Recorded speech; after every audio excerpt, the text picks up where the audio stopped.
When hi hun lo mom tak mai ani a Hector-a production YouTube channel din tir ani atanga pathian thoina chang chho zelin when hian 2k subscriber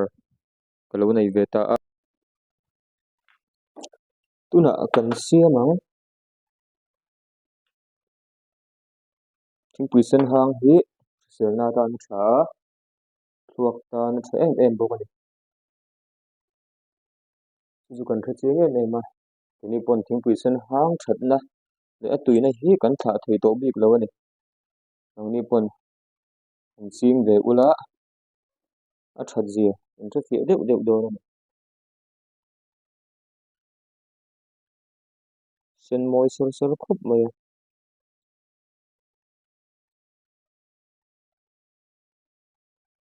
when hian kan zawai ayo in kanunen thingpuisen hang len kan lom dawn ani hi atul dana zurin angni po local ze yang an tiklai pun kan honga kan som rengani engemaw zat ala chuang ani o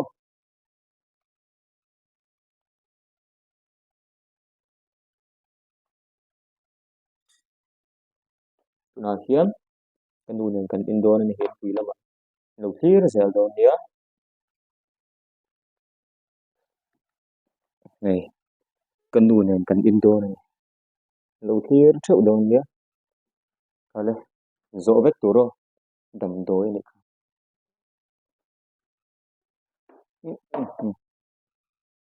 ala sa deuh mai the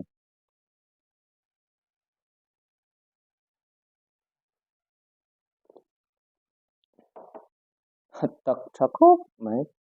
a khafak mai he hi pumta na thani a tak that po le khan pumta na tha hei hei ni dam doi tha tak ani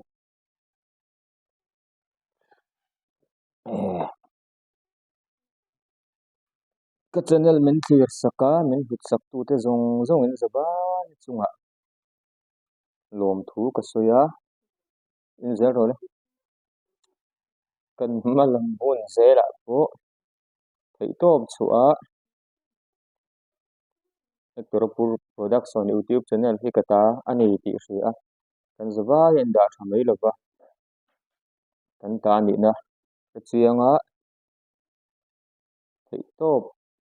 chu atang tlang zel turin kanin som tak ne meu ni Hector-a production hi inten lo chuan engma kani lowa ka kal thei lo ni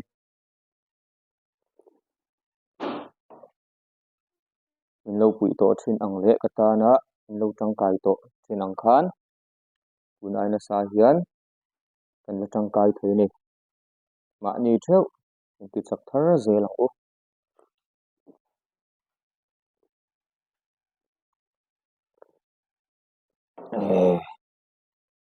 o khati chin khani sela in zaba in hun han nuam vek ule in tan thei top chu in chakal zelang lalpan mal som vek chu ro se